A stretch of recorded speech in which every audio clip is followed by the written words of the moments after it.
Well, hello everyone. It's AmJustDuane. And I'm here on the big island of Hawaii in Volcanoes National Park. And I'm hiking on the Kilauea Ike Crater. We'll actually have the pleasure of walking with my brother-in-law today.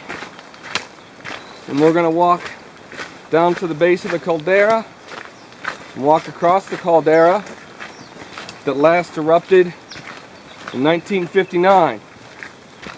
So with any luck, the next time won't be today. So you may have noticed that on this part of the island, it's all rainforest. And so I'm surrounded by rainforest, and it's raining pretty good. It rains pretty consistently, so I will do my best to keep the lens of the camera as dry as I can, but no promises. So right now we're walking down the edge of the caldera. The National Park Service has a pretty nice little route, because otherwise you'd probably have to rappel down in here. The walls are steep and looks like about a 800 foot or so drop to the bottom. But come along and enjoy the hike. Aloha. I'm sure it's drier where you're at. Yeah, aloha. My brother-in-law just mentioned the fact that there's a pretty good drop off here, so let's take a look. You gonna jump? Not today. Okay. Alright, well we're not jumping today, so there's nothing else to see here then.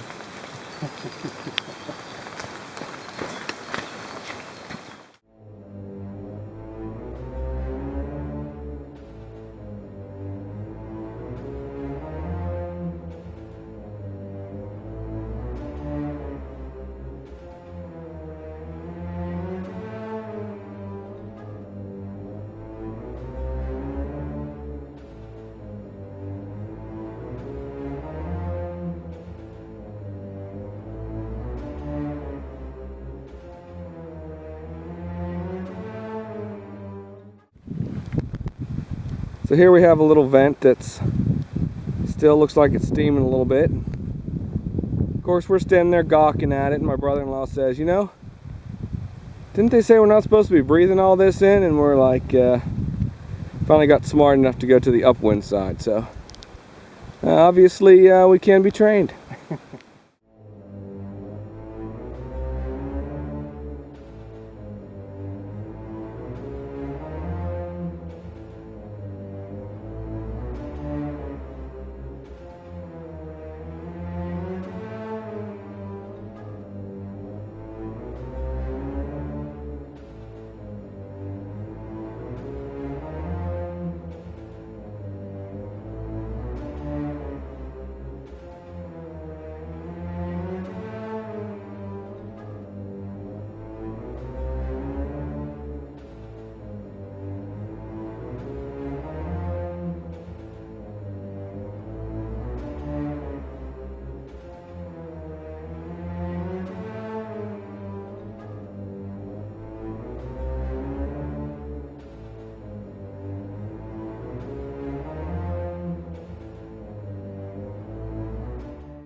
Well, we made it up onto the mound that we saw in the middle of the crater. You know, I could tell from the map that the last eruption, it says, was 1959. So that kind of leads you to believe that it's been a while and everything's cooled off. But obviously this thing's still very, very active. Whenever we were walking up this mound, there'd be spots where you'd walk through the steam vent, and it's warm. It's good. It's still cooking. So this is absolutely incredible to be able to stand on top of here. You can see these huge cracks and fissures up in the mound that with steam coming out of them. So there's still plenty of places to get cooked around here, I figure, but it's definitely gorgeous to see. What do you think, Roger? Worth coming? Yeah. Very amazing place. It's like we're walking into a New world. And we figure it's as close to the moon as you can get, except that it's steaming. And I guess it didn't steam there on the moon. So. Alright, well, we're going to move on.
Well, it looks like we arrived at where the last bit of cratering was. You can see it drops down there pretty good. Yeah, there, it just the side of the mountain just collapsed. What an amazing place. It's hard to believe that everything that you're standing on anytime you're on these islands, 100% of it was lava at one time. It's kind of amazing.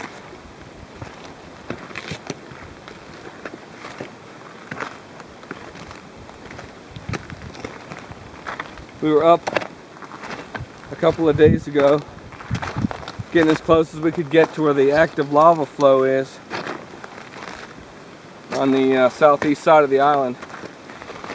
And we were talking to the folks that worked as guards up there, and they were pointing out this house that so far had survived all the eruptions for the last 10 years. It was a house that was up on a little knob. And on each successive eruption, the lava would tend to flow either on one side or the other. And I guess it flows for quite a while, usually on one location, before it moves and starts down another location. You know, as the lava cools, it creates new uphill, and so I'm sure the lava just follows path of least resistance. But this guy, he was living up there. And up until the last eruption that cut the road, he would drive his car up there and have a dirt bike on the side of the road that he'd use to get up the hill. And then once this last eruption happened about 2 weeks ago, the lava started forking on both sides of the mound that his house is on. And we learned 2 nights ago that the volcano finally won. His house caught on fire and burned to the ground. And that was it actually had happened the night that we were up there. So when we saw it, that was the last night that it was there. So they flew him in the next day, and pretty much all his property's gone. Well, you know, and that's not really even true. The property isn't gone, it's just 20 feet higher than it used to be. And as you know, I may cut some of that in here, but whenever you're out on those big lava flows, you can see the remnants of houses and where folks have decided that they still wanted to build. The county won't allow water and sewage and electricity to go out there, so pretty much just shacks and stuff. Hey, they tell me if you want to live in Hawaii that it's just about the cheapest property you can get. Can't build on it, but you can own it.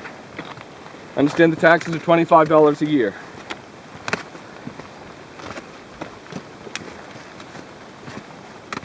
Man, this is something. Well, we're about to leave the caldera.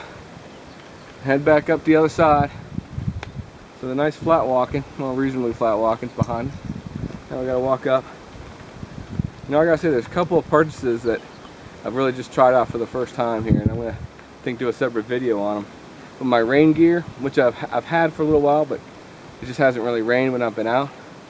And I'll tell you, I've been in the rainforest for about a week now, and it's been perfect. It's worked wonderfully. Of course, you don't see me with my top on now because it actually warmed up a good bit. And the other is this ribs pack that I picked up. I actually got one from my brother-in-law there too, and it's just been, I really like it. Everything stays handy. All my cameras are handy. I had some issues trying to work with it with my pack earlier, so but I really wanted to love it, and I do love it when it's just by itself. I got one of the ultralight versions. I think I'm going to modify a little bit and see if I can work that on my pack, but I'll do another review on that shortly. But man, it's been great equipment to have out here, I'll tell you. Amen.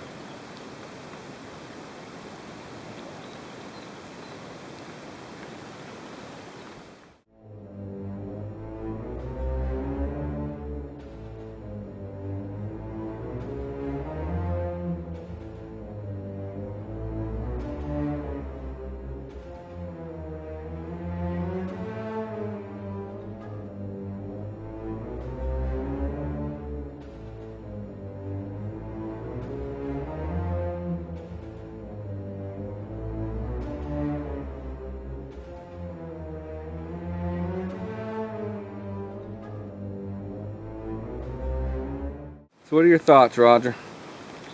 Well, like I said earlier, it's an amazing place to be at. I'm glad I'm here with my brother-in-law, who's a great trail guide, so not worried about getting lost. The signs help a lot too, don't they? Yeah, a little bit, yeah. And the rocks, they pile up for you. You can't miss those either. It's tough. Yeah. But if you were blind, you could stumble maybe. I don't know about that. I might fall off a cliff. Yeah. We're having a great time, man. This is wonderful. Yeah, we are. We're having a great time with the families. Good place to be right now. Woo! Let's see what it looks like to watch an old man breathe. Come on, Henry.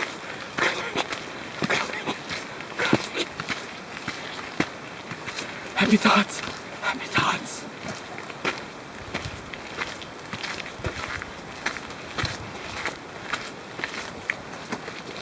Say mamaki. I'm learning to speak fluent Hawaiian.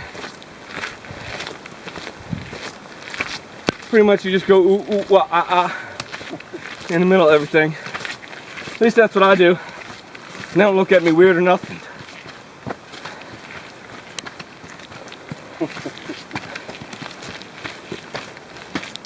Alright, hold on, my arm's about broke. Wanna hold it for a while? Sure. You can talk to it. Have yourself a little conversation. This is Roger here. We're going up the main hill, heading back toward the lava tunnel. About 1.25 miles. And it's a great little exercise for Dwayne and myself. Also a beautiful view through here. Hope you like water. We're getting plenty of it.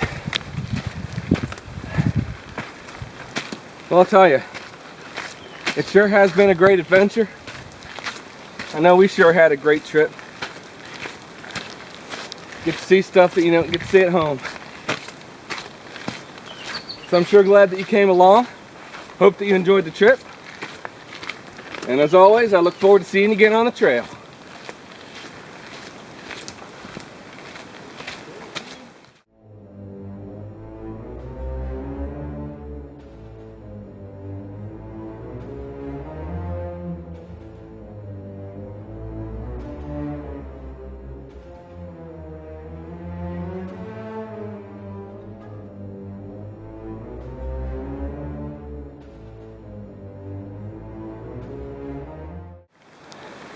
Man, you'll make a video of it for you. Dwayne's going to cut all this out anyway, so I'm not worried about it too much. Never happened. Over and out. Check it out.